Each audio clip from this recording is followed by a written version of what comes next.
A human warship appeared and everyone avoided the restricted zone. Then humans entered. The galaxy was old, and most of the space in it belonged to someone. The Kryvax Empire held the core worlds. The Tellurian Concord ran the trade lanes. The Ashun free cities sat on the edge of civilized space, trading with anyone who paid well and asked no questions. There were dozens of smaller powers too, little kingdoms and republics and hive councils, all of them fighting or trading or hiding from each other in their own small corners of the stars. But there was one place that belonged to no one. It was called the Hollow, and every species in known space stayed away from it. The Hollow was not a black hole. It was not a nebula full of poison gas. It was not guarded by monsters, at least not any that anyone had ever seen and lived to describe clearly. It was simply a region of space, roughly the size of a small star cluster, where ships went in and did not come out. Not all of them, just enough of them, over thousands of years, that every civilization with working sensors had marked the region on their star charts in red and written the same warning in 100 different languages: do not enter. Nobody knew exactly why. That was the strange part. There was no obvious danger. Long-range scans showed ordinary stars, ordinary planets, some drifting wreckage that nobody could identify. No warships patrolled the border. No signal warned incoming vessels to turn back. And yet, over the centuries, more than 400 ships had crossed into the Hollow, and only 9 had ever come out again. Of those 9, 6 of the crews had gone mad. 2 had vanished after landing on their homeworlds, and 1 crew had never spoken about what happened at all, not one word, for the rest of their lives. So the galaxy did what frightened people usually do. It made rules, it made warning beacons, it made ghost stories, and it stayed away. For nearly 2,000 years, the Hollow sat empty and silent, a black hole in the middle of everyone's star charts, a place mapped only by its edges. Then, on an ordinary morning by the calendar of the Ashun Free Cities, a listening station on the border relay picked up a signal that should not have existed. A ship had entered the Hollow. That alone was not new. Foolish smugglers tried it sometimes, chasing rumors of ancient treasure. What was new was the ship's origin. The transponder code, once decoded by the station's aging translation core, matched no known registry in the Concord, the Empire, or any of the free systems. It matched a species that had only appeared in the wider galaxy a little over a decade ago: humans. The station operator, a Shun trader named Veril Thess, stared at the readout for a long moment before calling his supervisor. "You need to see this," he said. "See what?" said the voice on the other end, tired and distracted. "A ship just entered the Hollow. It's human." There was a pause. "Say that again." "A human ship. A warship, by the mass and the shape of the drive signature. It went straight in. No hesitation. No distress call. It just went in." His supervisor did not answer right away. When she did, her voice had lost its tiredness. "Pull every sensor log you have. Send copies to the Concord Relay and to the Empire Border Watch. Do it now, before anyone can say you imagined it." Word moved fast after that. The way it always does when something breaks a rule, everyone agreed never to test. Within a day, 3 different sensor networks had confirmed the same thing. A single human warship, registry unknown, had crossed the border of the Hollow and continued inward without slowing down. Within a week, half the galaxy was talking about it. Humans were new to everyone. 10 years ago, nobody outside a few isolated systems had ever heard the word. Then a human scout ship had stumbled into Concord space, and within a handful of years, the galaxy had learned 3 things about the species that called itself human. First, they were technologically behind almost everyone else, at least on paper. Their engines were slower, their shields were weaker, their weapons, while inventive, were nothing next to Kryvax plasma lances or Concord graviton cannons. Second, they did not seem to know or care that they were behind. They had already signed trade agreements with 4 different powers, opened 3 embassies and won 2 skirmishes against pirate fleets that should have crushed them on paper. Analysts across the galaxy had started writing reports with titles like Human Combat Doctrine, An Anomaly, and Why Do They Keep Winning? Third, and this was the part that made most species nervous in a way they could not quite explain, Humans did not seem to feel fear the way everyone expected them to. Not recklessly, not stupidly, but in a way that looked almost calm. They walked into situations that made seasoned Kryvax commanders sweat, and they walked out again, usually with a joke on their lips and a story to tell. So when the news broke that a human ship had entered the hollow, the reaction across the galaxy was not simple panic. It was something stranger. It was dread mixed with fascination. Billions of beings across 100 worlds found themselves asking the same question at roughly the same time. What happens now? On the bridge of the Concorde flagship Meridian's Watch, stationed 2 full light-years from the Hollow's border as part of the long-standing quarantine fleet, Admiral Tessa Kor received the report from her communications officer with the calm expression she always wore in front of her crew. "Confirmed," said the officer. "A young Concorde woman named Ilsa Vey, human warship, designation unknown, crossed the boundary 11 hours ago. No response to hails. No distress signal before or after entry. They didn't even slow down at the edge, Admiral. Every other ship that's gone in over the last 2,000 years at least paused at the border. This one didn't." Admiral Kor was not human. She was Concorde, a species with pale gray skin and eyes the color of old copper, built tall and thin for a life spent mostly in low gravity. She had commanded the quarantine fleet for 11 years, and in that time she had turned away 6 ships that tried to cross into the hollow out of curiosity or greed. She had never had to explain to anyone why a ship simply refused to stop. "Get me everything we have on human military doctrine," she said, "and get me a channel to the human embassy on Corvain Station. I want answers, and I want them from someone who might actually know something." "Yes, Admiral. Should I also alert the Kryvax and Ashun observation posts?" "They'll already know," Kor said. "Everyone will already know. That's the problem with humans. They don't do anything quietly." 3 hours later, a call came through from Corvain Station. The human ambassador, a stocky older man named Ambassador Daniel Reyes, appeared on the view screen with an expression that Kor could not quite read. It was not panic. It was not even surprise. Not really.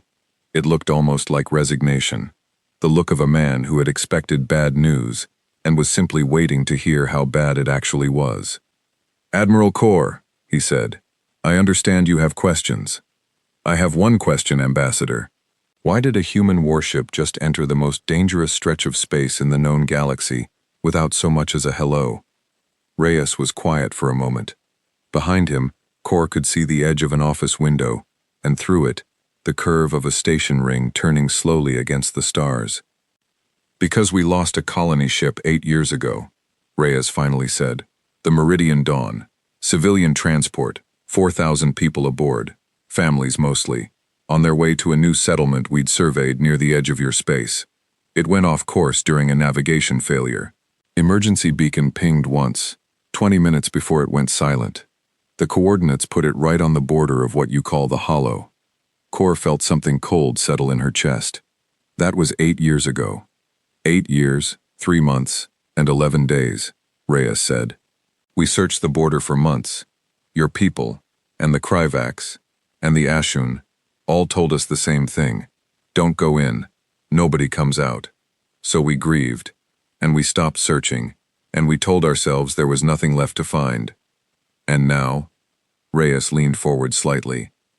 3 weeks ago, a deep-range listening post on the far side of Concorde space picked up a fragment of a signal. Just a fragment, half a second long, badly degraded, but our engineers ran it through every filter we have, and they're 91% confident it was a human distress code. An old one, the kind we used 8 years ago, before we updated our emergency protocols. From inside the hollow. From inside the hollow, Reyes confirmed. "Admiral, I won't pretend this was approved through every proper channel. It wasn't. The captain of that ship, Captain Elena Voss, requested authorization to investigate. She was told to wait for a full council review, which would have taken months. She didn't wait.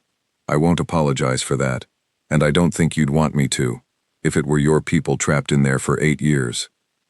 Cora said nothing for a long moment. She thought of her own culture's dead, the ships lost at the border over the centuries, the warnings passed down through so many generations that nobody remembered a time before them. She thought about how easy it was to respect a warning, when it was not your own children on the other side of it. What do you know about what's actually in there? She asked. Truthfully, not rumors, not the ghost stories the traders tell. Truthfully, Reyes said, we know almost nothing, and that's exactly why Captain Voss went in. She's not reckless, Admiral. I've read her service record. She's careful, methodical, and she does not take unnecessary risks. But she made a judgment call, and the call was that a fragment of a distress signal, even a faint one, even an old one, was worth more than 2,000 years of nobody bothering to find out why the hollow kills the ships that enter it. And if she's wrong? Reyes's expression did not change, but something in his voice went quieter. Then we'll have lost one more ship in there. But at least this time, we'll have gone looking on purpose, instead of just staying safe and telling ourselves it wasn't our problem. Far across the galaxy, in the council chambers of the Kryvax Empire, a similar conversation was happening, though with considerably less patience and considerably more shouting. The Kryvax were a proud, militaristic species, broad-shouldered and armored in natural chitin plating, and their High Marshal, a veteran named Draxus Kell, did not like surprises. They went in without permission, Draxus said, pacing in front of the great curved window of the council chamber, which looked out over the ember-red sky of the Kryvax homeworld. Without consultation, without so much as informing the border authorities. This is exactly the kind of behavior that makes this species dangerous. Dangerous, or simply unwilling to leave their own people to die because a warning sign is old, said Counselor Yerma, one of the few Kryvax who had actually met humans in person, during a trade summit 2 years prior. I have read their history, High Marshal. If there is one truth about humans, it is this. They do not leave their own behind. Not their soldiers, not their civilians, not even their dead, if they can help it. It is, I think, the single most predictable thing about them. Predictable is not the same as safe. No, Yerma agreed, but it does mean we can guess what happens next. They will not turn back. Whatever that ship finds in the hollow, it will keep going until it finds its people, or until it cannot go any further. Draxus stopped pacing and looked out at the red sky for a long moment. 2,000 years, Counselor. 2,000 years, and no one has ever gone in and come back with an answer. What makes you think this ship will be any different? Yerma considered the question carefully before answering. Because every other ship that went in before now went in by accident, or by greed, or by simple foolishness. This is the first ship in 2,000 years that went in on purpose, prepared, and for a reason worth dying for. That has never happened before, High Marshal. I do not know what will happen, but I do not think it will be nothing. Back on the human ship itself, the one now called the Ashun listening post had first detected crossing into the hollow. The atmosphere on the bridge was very different from the fear and speculation spreading across the rest of the galaxy. The ship was called the ISS Providence, a mid-sized cruiser built for long-range exploration and equipped, at Captain Voss's insistence, with the newest sensor and shielding upgrades the fleet could spare on short notice. Captain Elena Voss stood at the center of her bridge, a woman in her mid-40s with close-cropped gray hair, and the kind of stillness that came from 20 years of command experience. She watched the main view screen, as the last light of known space fell away behind them, replaced by the strange, star-flecked darkness of the hollow itself. "Report," she said. Her sensor officer, Lieutenant Marcus Chen, did not look up from his console. "Sensors are clean, Captain. No hostile contacts, no energy signatures, no debris fields in immediate range. It's quiet. Too quiet, honestly. There's nothing here. It's like every other star system we've mapped, except emptier." "Empty is fine," Voss said. "Empty means alive. Keep scanning. Full passive sweep. Nothing active until we know what's out here." "Aye, Captain." Her executive officer, Commander James Okafor, stepped up beside her, keeping his voice low enough that only she could hear. 2,000 years of ships going missing, Elena, and the first thing we find is nothing at all. That doesn't sit right with me." "It doesn't sit right with me either," Voss admitted. "But we didn't come here because it made sense. We came here because 8 years ago, the Meridian Dawn sent one distress call and then went silent, and 3 weeks ago, we heard the ghost of that same call again. That's not nothing, James. That's a reason." Okafor nodded slowly. Then let's go find it. Helm, Voss said, raising her voice slightly. Set course for the origin point of the signal fragment. Best speed, and keep shields at standby. I don't want to find out the hard way why this place has a reputation. Aye, Captain. Course laid in. The ISS Providence turned, its engines flaring faintly blue against the strange darkness of the hollow, and moved deeper into the one region of space the rest of the galaxy had spent 2,000 years too afraid to explore. Behind it, on 100 worlds and 1,000 ships, the galaxy watched and waited to see what would happen to the humans who had done what no one else had dared to do. Nobody knew yet that the answer to that question would change everything they thought they understood about the hollow, about the ships that vanished there, and about the species that had just walked in through the front door, instead of quietly avoiding it like everyone before them. Captain Voss did not know it either, not yet. She only knew that somewhere ahead of her, in the dark, there might be 4,000 of her people still waiting to be found, and she was not going to turn back until she knew for certain, one way or the other. The Providence pressed on, deeper into the silence, its crew watching every screen and sensor for the first sign of whatever had swallowed 400 ships and given back only 9. They did not have to wait very long. A human warship appeared, and everyone avoided the restricted zone. Then humans entered. The Providence had been moving through the hollow for 6 hours when the first strange thing happened. Lieutenant Marcus Chen was watching his sensor board the way he had watched it for the entire journey, half expecting nothing and half expecting everything, when a small light blinked on his console. He frowned and leaned closer. Captain, I'm reading a gravity fluctuation.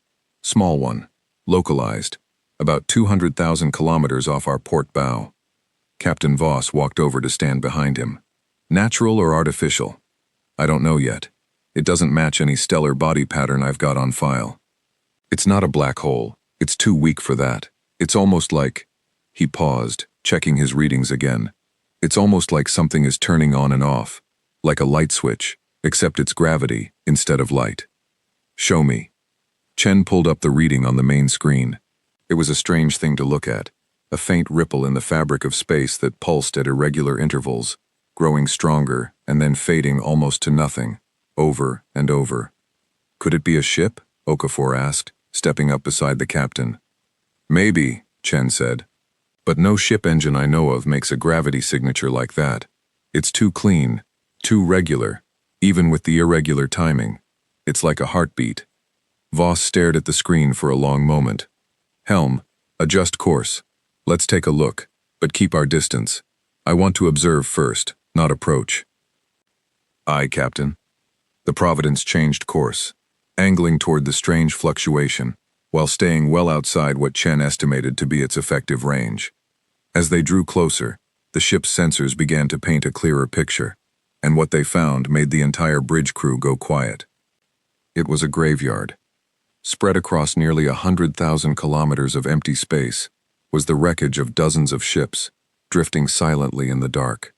Some were ancient, their hulls corroded and pitted by centuries of micrometeorite impacts.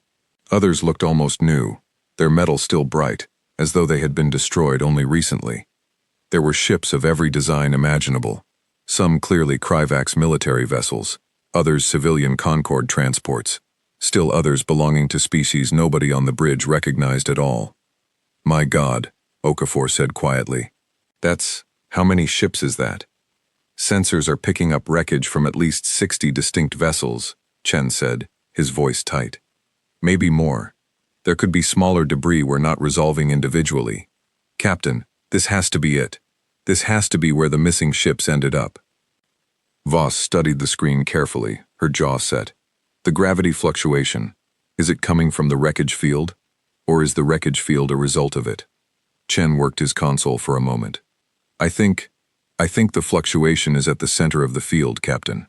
Like something's been pulling ships in toward it for a very long time. A trap, Okafor said. Maybe, Voss said. Or maybe it's something else. Chen, can you get me a clean reading on whatever's at the center of that field? I want to know what we're dealing with before we go any closer. It took nearly 20 minutes of careful, patient scanning, but eventually Chen had an answer, and it was not one anyone on the bridge had expected. Captain, I'm reading. It's a structure, not a ship. A structure, artificial, roughly 2 kilometers across. The gravity fluctuation is coming from inside it. I think it's some kind of engine or a power source, cycling on and off.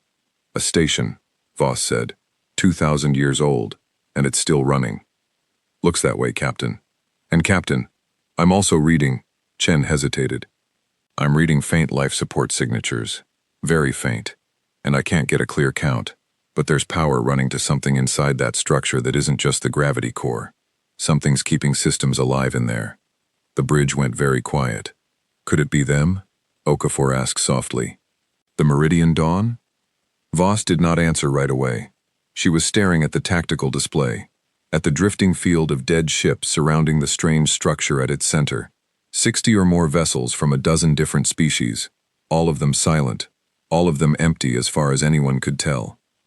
I don't know, she finally said, but there's only one way to find out. Helm, take us in, slow and careful. Chen, keep scanning every meter of the way. Okafor, get a boarding team ready.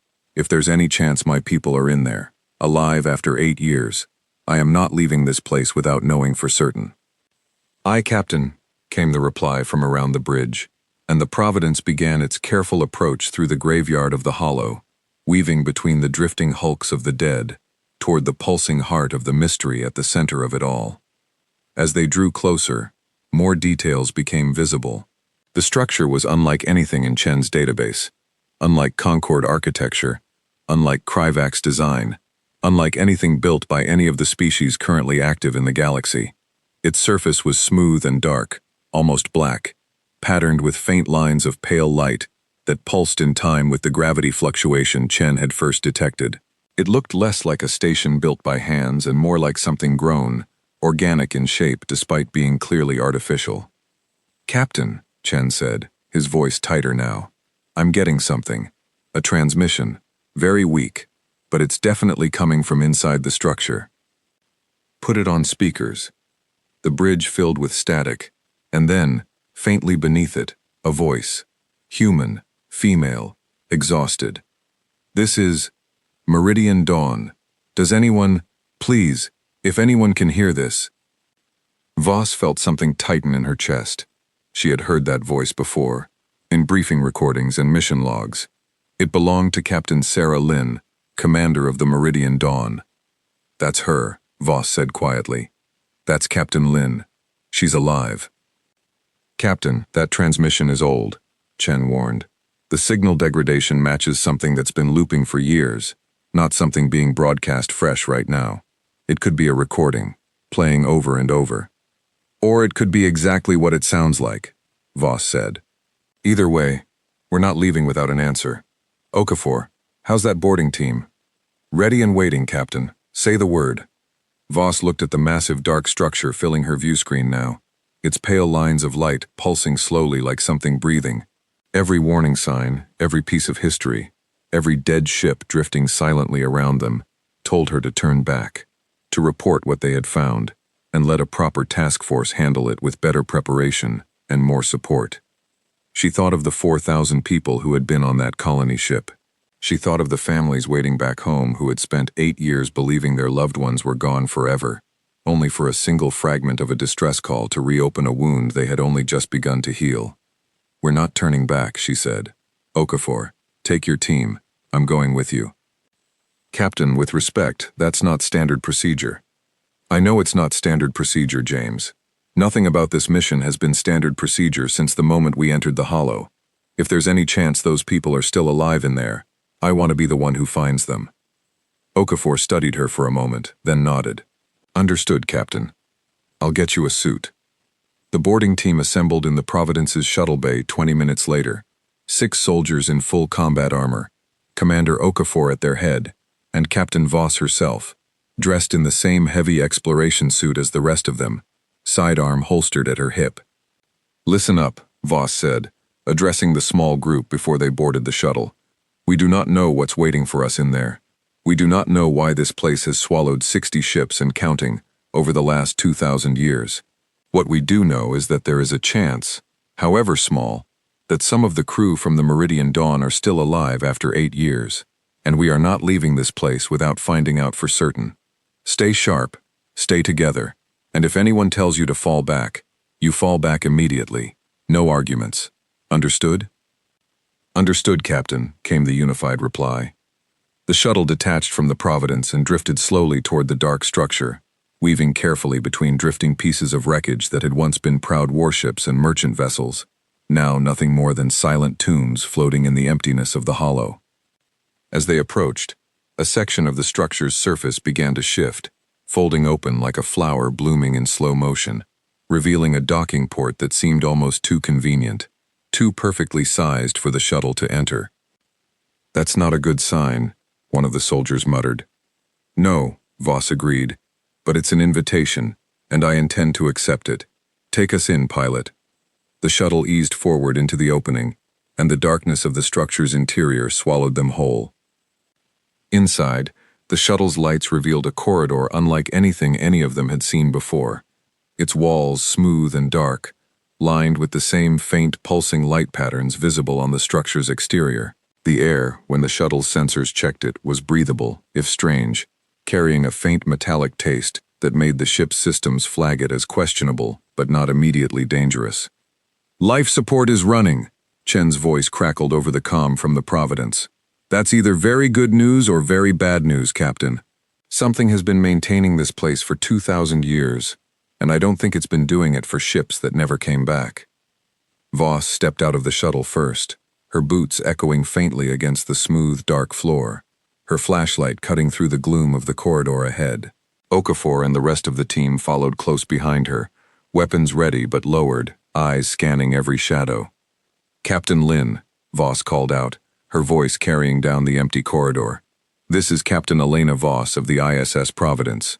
If you can hear me, please respond." Silence answered her, broken only by the faint, steady pulse of light along the walls, like the slow beating of some vast and ancient heart. They moved forward, deeper into the structure, and it did not take long before they found the first sign that they were not alone. At the end of the corridor, illuminated by a soft blue glow, stood a row of what could only be described as pods, each one roughly the size and shape of a human body, sealed behind curved, transparent panels, and inside each pod, still and silent, suspended in some kind of pale liquid, were people. Human people. "Captain," Okafor breathed, staring at the nearest pod. "Captain, look." Voss stepped closer, her heart pounding in her chest, and looked through the transparent panel of the nearest pod. Inside, floating peacefully, eyes closed, chest rising and falling in slow, steady breaths, was a young woman in the tattered remains of a civilian jumpsuit, and on the shoulder of that jumpsuit, faded but still legible, was a patch that Voss recognized instantly, the insignia of the Meridian Dawn. "They're alive," Voss whispered. "James, they're alive." But even as hope flooded through her, a new sound echoed through the corridor behind them, low and resonant, like something vast, shifting deep within the structure's core. The pulsing lights along the walls suddenly brightened, sweeping down the corridor in a wave that moved directly toward them. Something had noticed they were there. "Captain," one of the soldiers said, his voice tight with tension, weapon rising instinctively. "Something's coming." Voss turned from the pod, her hand moving to her own sidearm, every instinct honed over 20 years of command, telling her that whatever answer they had come looking for, they were about to get far more than they had bargained for. "Hold your positions," she said, her voice steady despite the pounding of her heart. "Whatever this is, we came here for answers, and we are not leaving without them." The light continued its slow, deliberate sweep down the corridor, and somewhere ahead of them, in the deep, dark heart of the structure, something ancient stirred, awakened after 2,000 years, by the sound of human voices, echoing through halls that had not heard the living speak, in longer than any of them could imagine. A human warship appeared and everyone avoided, the restricted zone, then humans entered. The wave of light stopped 10 meters from where the boarding team stood, hovering in the air like a curtain of pale blue fire, and then, slowly, it began to take shape. It was not a creature, not exactly. It was more like a projection, a figure made of light and shadow that flickered and shifted as it formed. until it settled into something roughly humanoid, though taller than any human, with long, thin limbs and a smooth, featureless head that turned slowly to regard the group standing before it. "Do not move," Voss said quietly to her team, though she kept her own hand steady on her weapon. "Nobody fires unless I give the order." The figure of light tilted its head, an oddly curious gesture, and then a voice filled the corridor, not spoken so much as felt, resonating through the walls and the floor and the air itself. "You are the first in 412 years to come this deep." The voice was neither male nor female, neither young nor old. It carried no obvious hostility, but it carried no warmth either, only a vast and patient curiosity, like something that had been waiting a very long time for someone interesting to talk to. "Who are you?" Voss asked, forcing her voice to stay level. "What is this place?" "I have had many names," the figure said. "The species who built me called me a custodian. I do not think that word means anything to you." "A custodian of what?" "Of this place," the figure said, gesturing with one long arm at the corridor around them. And somehow, in that gesture, Voss understood it meant not just the structure they stood in, but the entire region of space beyond it, of what remains of the ones who came before, of the mistake they made, and the price that continues to be paid for it. "There are people in these pods," Voss said, gesturing toward the row of transparent capsules behind her. "Human people, from a ship called the Meridian Dawn. Are they alive?" "They are alive," the custodian confirmed. "I preserved them, as I have preserved all who arrived here still living, for 412 years, since the last ship's crew survived long enough to reach my chambers. Before that, others, going back further than my own memory can clearly recall. You are not the first to ask me this question, Captain Elena Voss." Voss felt a chill run through her that had nothing to do with the temperature of the corridor. "You know my name. I have been listening to your transmissions since your ship crossed the boundary," the custodian said. "I listen to everyone who enters this region. It is, in a sense, the only purpose I have left." "Then you knew we were coming, and you let us come all this way in," Okafor said, stepping up beside his captain, his weapon still raised. "Why?" "Because unlike nearly every ship before yours, you did not come here by accident, or by foolish greed for treasure that does not exist, or by simple error in navigation," the custodian said. "You came here with purpose. You came here because you would not abandon your own. In 412 years I have seen exactly one other group behave this way. It did not end well for them. I confess I am curious to see whether your species will fare differently." "What happened to the other group?" Voss asked, though some part of her already dreaded the answer. The custodian was silent for a long moment before responding. "They died, not because of me, and not because of anything within these walls. They died because they woke something that should have remained sleeping." "What is it?" Okafor asked. "What's actually dangerous in this place? 2,000 years, 60 ships in that field outside, and nobody's ever gotten a straight answer. What killed them?" "I will show you," the custodian said, "if you are willing to see it. But I must warn you, Captain Voss. What you are asking to understand is the reason this entire region has been abandoned for 2,000 years. It is the reason I remain here, alone, tending to the wreckage and the survivors, unable to leave. If you wish only to retrieve your people and depart, I will help you do so, and ask nothing more of you. But if you wish to know the truth, you must be prepared for what that truth will cost." Voss looked back at the row of pods, at the sleeping survivors of the Meridian Dawn, people who had been trapped in this place for 8 long years, while their families grieved for them back home. She thought about Ambassador Reyes, and the desperate gamble he had allowed her to take. She thought about the 60 ships drifting in the graveyard outside, each one a story of someone who had come looking for answers and never found their way home. "Show me," she said. The custodian's form flickered, and the walls of the corridor around them seemed to dissolve, replaced by an image, not quite solid, not quite illusion, but something that filled the space around them like a memory given shape. They stood, or seemed to stand, in the ruins of a great city, towers of dark metal and pale stone, stretching toward a sky the color of dried blood. The city was ancient, and clearly the work of a species none of them recognized, tall, thin beings with too many joints in their limbs, moving through streets filled with light and motion, going about lives that had ended long before any human had learned to build a fire. "This was the homeworld of the ones who built me," the custodian said, its voice carrying through the vision like a narrator speaking over a recording. "They called themselves the Avith. They were, by most measures, a remarkable species, brilliant, curious, endlessly inventive, and, in the end, catastrophically arrogant."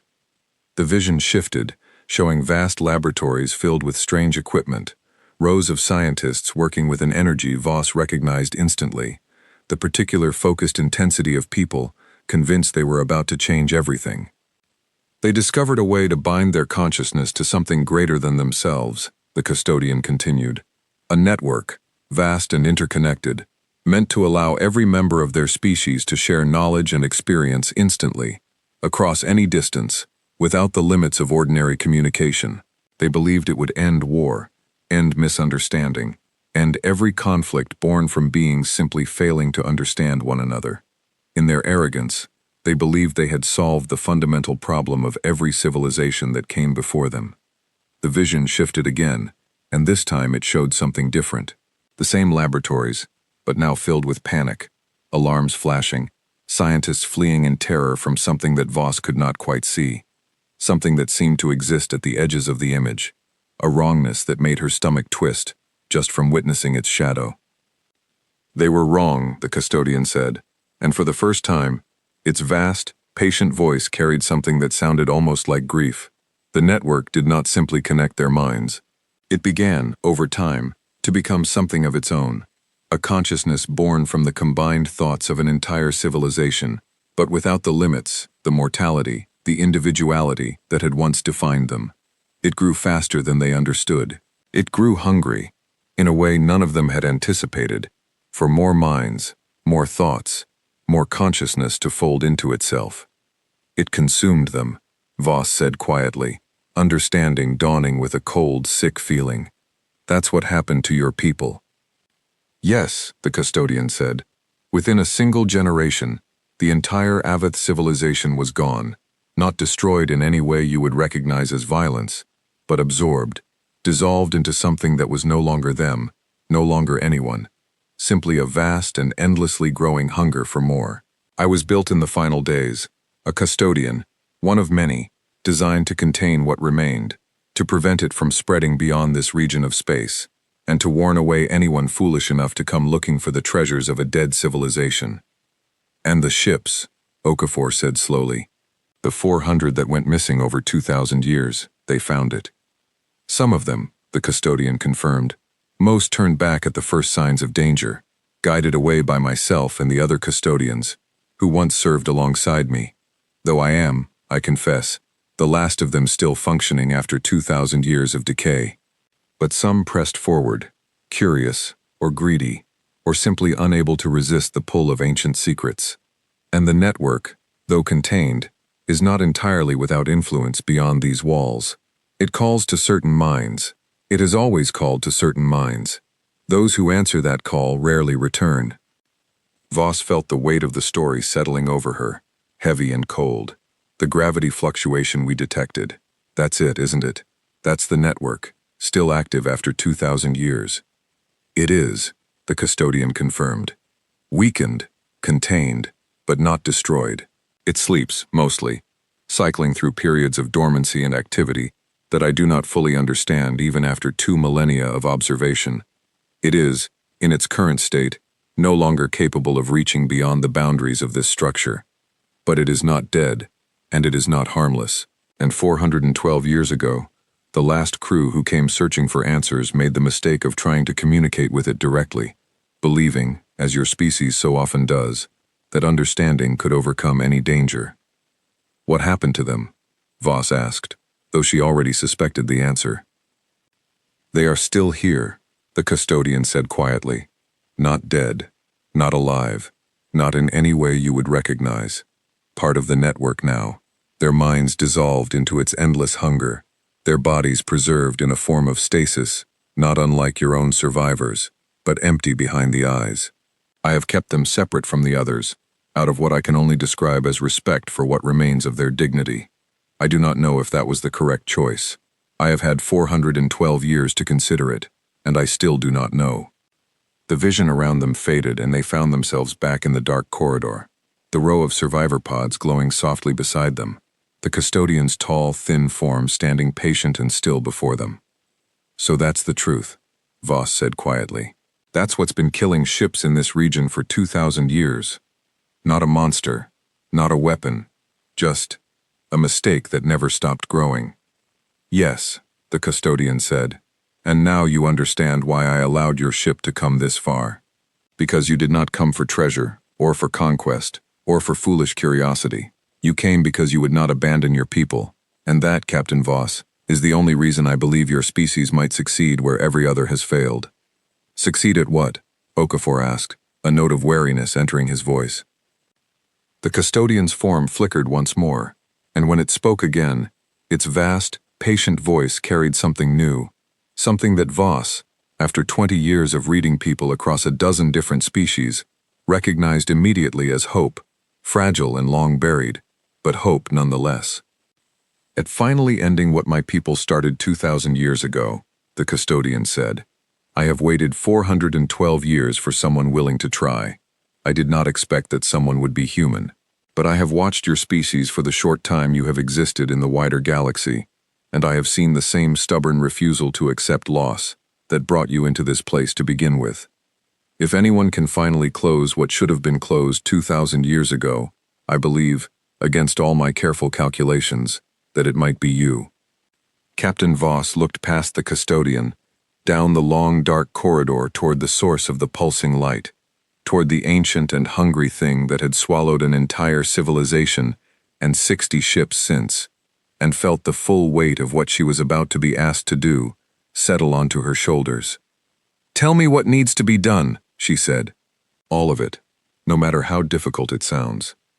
And in the darkness of the ancient structure, surrounded by the sleeping survivors of the Meridian Dawn and the silent, patient ghost of a dead civilization's last guardian, the custodian began to explain exactly what it would take to finally end the horror that had haunted the Hollow for 2,000 years. A human warship appeared and everyone avoided the restricted zone. Then humans entered. The plan the custodian laid out was simple to explain and terrifying to attempt. At the heart of the structure, buried deep beneath layers of corridors and chambers that had not seen a living visitor in centuries, sat the original containment core, the device the ancient Aveth had built in their final desperate days to trap the network before it could spread beyond their reach. That core had held for 2,000 years, but it was failing, slowly, the way anything built by mortal hands eventually fails given enough time. The custodian estimated it had, at most, another century before the containment collapsed entirely, and the network was free to spread beyond the boundaries of the Hollow, out into the wider galaxy, into every mind capable of hearing its call. A century sounds like a long time, Okafor said, once the custodian had finished explaining. Why does it have to be us, right now? Because containment delayed is not containment solved, the custodian replied. I have spent 412 years alone with this knowledge, unable to act, because the failsafe requires something I was never built to provide.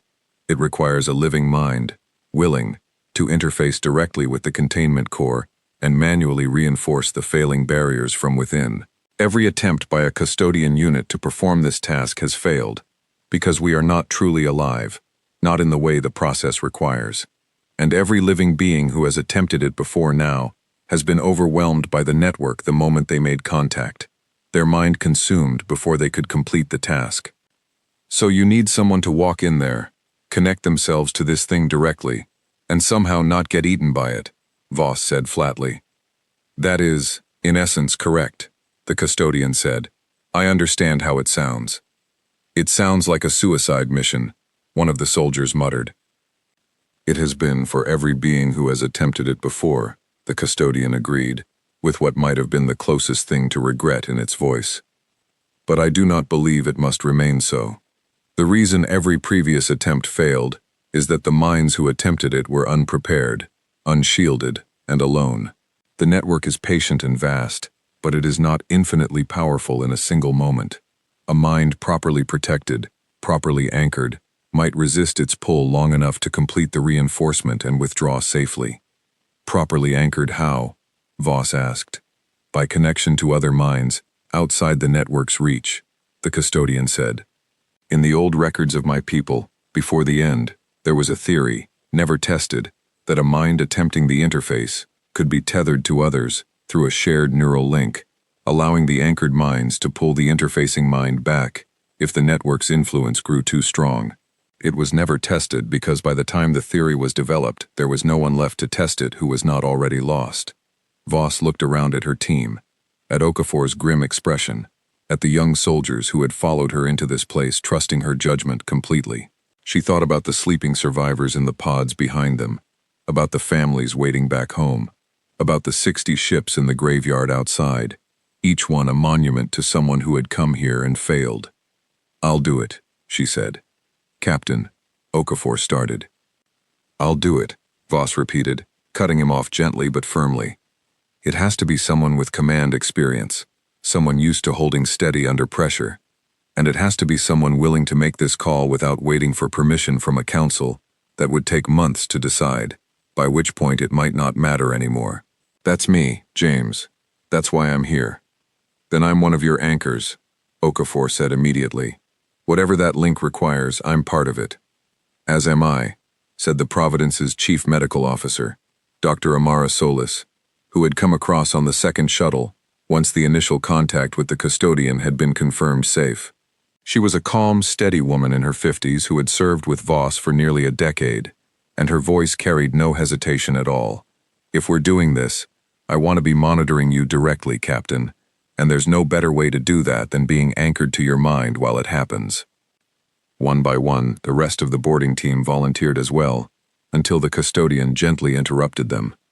Too many anchors may be as dangerous as too few, it said. The theory suggests a small, tightly bonded group, no more than 4, ideally people who trust one another completely and have some history of working together under pressure. More than that, risks diluting the strength of the connection rather than reinforcing it. In the end, it was decided. Voss would make the interface. Okafor, Solis, and Lieutenant Chen, who had been patched through from the Providence and had insisted, over the ship's protests, on beaming across to join the team in person, would serve as the anchors. This is not standard procedure, Chen said, only half joking, as the medical team set up the neural link equipment the custodian had guided them through, constructing from the Providence's own medical bay supplies, adapted according to specifications that were, in places, 2,000 years old. Nothing about this mission has been standard procedure, Voss said, echoing her own words from hours earlier, and managed a tired smile despite the weight pressing down on her chest.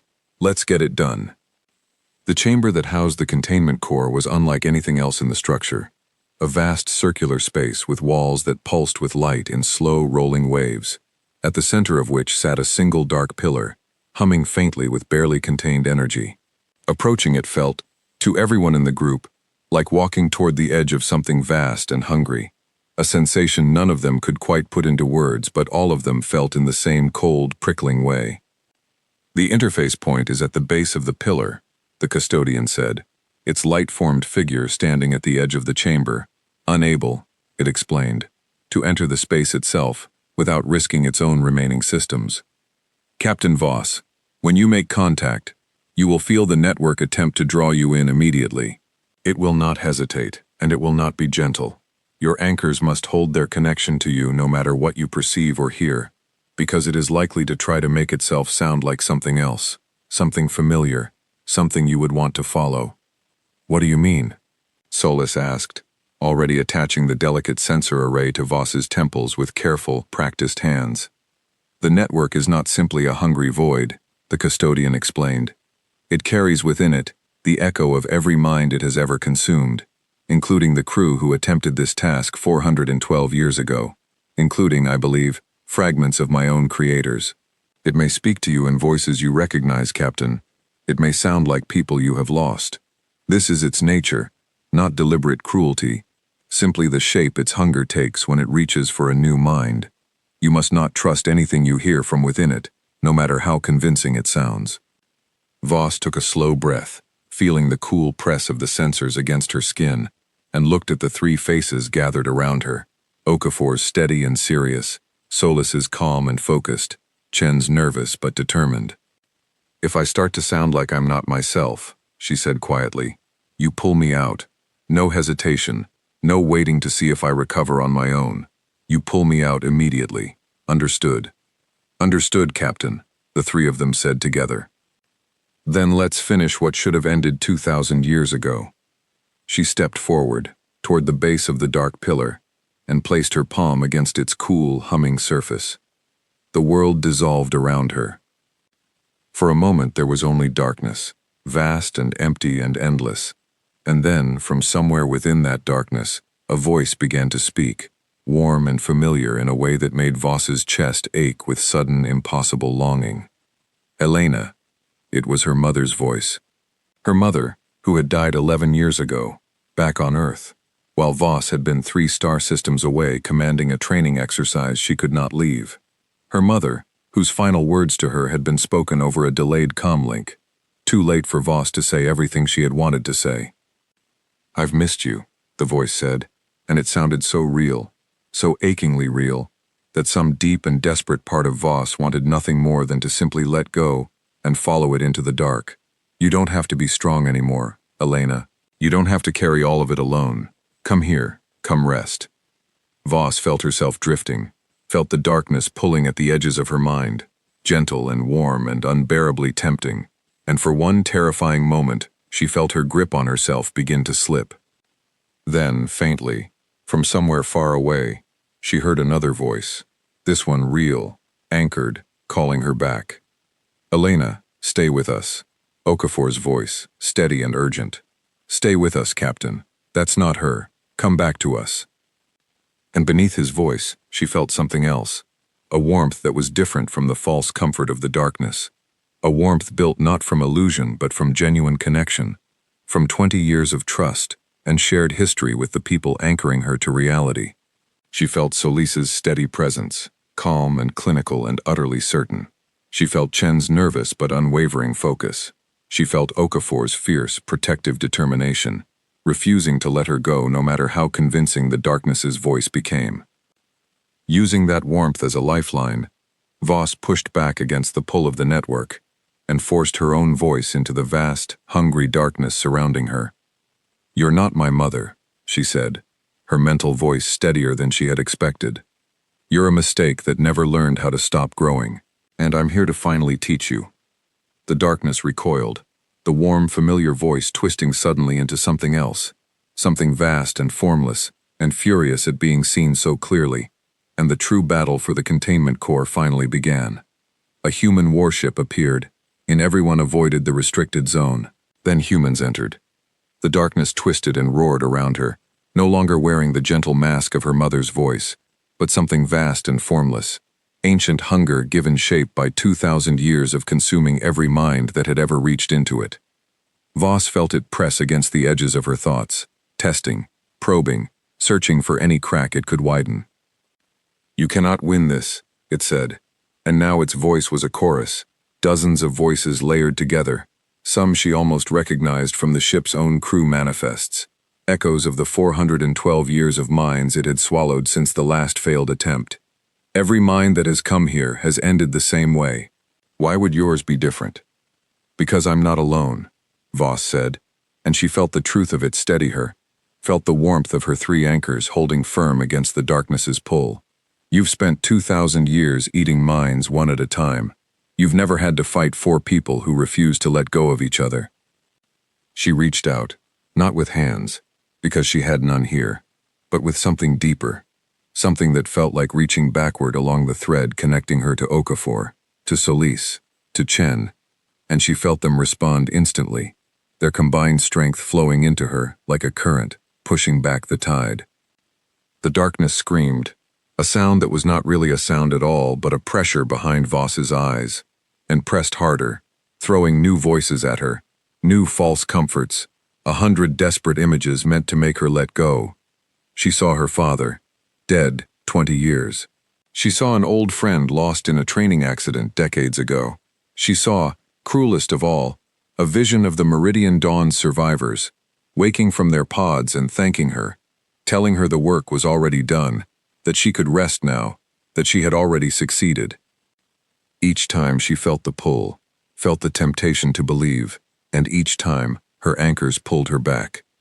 "That's not real, Elena," Solis's voice cut through, steady and clinical even through her own evident fear. "Your heart rate spiked. That was a lure. Stay with the plan." "We're right here," Chen added, his nervousness gone now, replaced by something firmer, something forged in the crucible of the moment. "We're not going anywhere, Captain. Focus on the core," Okafor said, his voice a steady anchor point cutting through the chaos. "Not the voices. The core. Elena. Find it and finish this." Voss steadied herself, and beneath the screaming, writhing mass of the network's hunger, she felt it at last, the true shape of the containment structure the ancient Avith had built, fragile now after 2,000 years, cracked and failing in 100 places, but still, impossibly, holding. She understood, in that moment, what the custodian had truly needed from her. Not raw strength to overpower the network, which was far beyond anything a single mind, anchored or not, could achieve. What was needed was patience and precision, the careful work of reinforcing each failing crack in the containment, before the whole structure gave way entirely. It was not a battle to be won by force. It was a battle to be won the way every difficult, exhausting, unglamorous task was won, by simply refusing to stop, no matter how long it took or how much it hurt. So Voss began to work. She reached into the failing structure of the containment field, guided by instinct and by fragments of the ancient knowledge the custodian had shared with her before the interface began, and she started, piece by piece, crack by crack, to rebuild what the Avith's desperate final creation had failed to hold. It was, by any measure of ordinary time, only minutes. To Voss, trapped within the vast and furious darkness of the network's hunger, fighting against a tide of false comfort and true horror in equal measure, it felt like years. She lost track, at some point, of where her own thoughts ended and the anchoring presence of her crew began. She felt Okafor's stubborn refusal to give up, felt it as clearly as her own heartbeat. She felt Solis's calm, steady focus, a lighthouse in the storm. She felt Chen's growing courage, the fear transformed, slowly, into something closer to determination. And slowly, agonizingly, crack by crack, the containment began to hold. And the darkness, sensing its prize slipping away, made one final, desperate surge, throwing every voice it had ever consumed at Voss at once. A cacophony of 2,000 years of hunger given sound, all of it screaming at her to stay, to give up, to simply let go and become part of something vast and eternal, instead of small and mortal and alone. For one terrible instant, Voss felt herself waver. And then, cutting through the chaos, she heard something new. Not a false comfort, not a lure, just Okafor's voice, real and steady and utterly certain, saying the same 3 words he had said to her 100 times before, in 100 difficult moments across 20 years of service together. "We've got you." And that was enough. Voss slammed the final crack in the containment shut, felt the ancient structure shudder and then steady beneath her effort, and with the last of her strength, she pulled herself backward, away from the vast hungry darkness, back along the thread connecting her to her anchors, back toward the light. She opened her eyes to find herself on her knees on the smooth, dark floor of the chamber, Okafor's arms around her shoulders holding her upright, Solis already checking her vital signs with practiced urgency, Chen standing watch nearby, his face pale but relieved. "Captain," Okafor said, his voice rough with an emotion he rarely let show. "Captain, talk to me." "I'm here," Voss managed, her voice hoarse. I'm here, James. It's done." Behind them, the custodian's light-formed figure had entered the chamber at last, its expression, if such a formless being could be said to have one, carrying something that looked remarkably like wonder. "The containment field has stabilized," it said softly. "For the first time in 2,000 years, it is not merely holding, Captain Voss. It is strengthening. I do not fully understand how you accomplished what no one before you could, but you did it." "We did it," Voss corrected, still leaning heavily on Okafor's support. "All of us. I couldn't have held on without them. The custodian was quiet for a long moment, studying the small group of humans gathered in the chamber, and when it spoke again, its ancient, patient voice carried something new, something that sounded almost like hope, reborn after 412 years of solitary waiting. "Then, perhaps," it said, "there is finally an answer to a question I stopped believing I would live to see answered. Perhaps this terrible place does not have to remain a graveyard forever."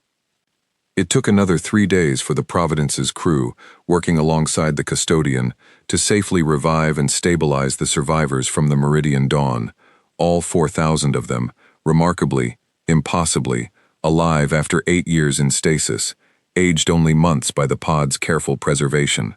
Captain Sarah Lynn herself, weak but very much alive, wept openly when she learned how long she and her crew had been trapped, and wept again, harder, when she learned that a single human warship had come looking for them, against every warning the galaxy had spent 2,000 years reinforcing.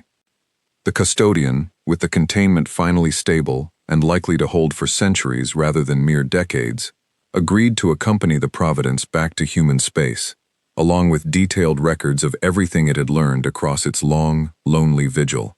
It would take years, perhaps decades, of careful study and cooperation between human scientists and what remained of the custodian's ancient knowledge to fully understand and eventually dismantle the danger at the heart of the Hollow forever. But for the first time in 2,000 years, that danger was no longer a mystery to be feared. It was a problem to be solved. News of what had happened spread across the galaxy faster than any single ship could carry it, relayed and re-relayed through 100 different networks, told and retold by a dozen different species, until the story reached every corner of known space.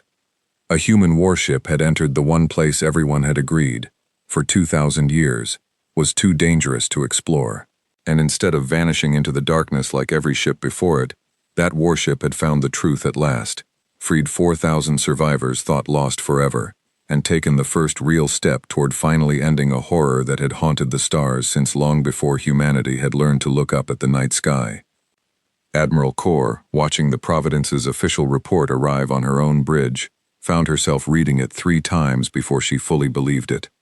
2,000 years, she said quietly to Counselor Vey, standing beside her. 2,000 years, and it took 11 years for humans to walk in and simply solve it. Perhaps that is the lesson worth learning, Admiral, Vey said. Not that humans are stronger, or smarter, or braver than the rest of us. Simply that they were willing to try what the rest of us had already convinced ourselves was impossible. Across the galaxy, in council chambers and trade stations and quiet homes on 100 different worlds, the story of the Hollow began to change, slowly, from a warning whispered to frighten the foolish, into something else entirely. A story about what could be accomplished, even against odds that seemed insurmountable, so long as someone was simply willing to walk through the door that everyone else had spent 2,000 years too afraid to open. Captain Elena Voss, standing on the bridge of the Providence, as it prepared for the long journey home, 4,000 rescued survivors safely aboard the accompanying transport ships that had finally been cleared to follow her in, allowed herself, for the first time since entering the Hollow, a small, tired smile. "Set course for home," she said. "I think we've done enough exploring for one mission." "Aye, Captain," came the reply, and the Providence turned away from the strange, silent structure that had guarded its terrible secret for 2,000 years, carrying with it not just the survivors of the Meridian Dawn, but the first real hope the galaxy had ever had, that the Hollow's long shadow might, at last, finally begin to lift. Behind them, the custodian's ancient structure grew smaller and smaller against the stars, no longer a tomb, but, for the first time in 2,000 years, something that might one day become a monument instead. A reminder not of what had been lost, but of what could still be saved, if only someone was brave enough to try.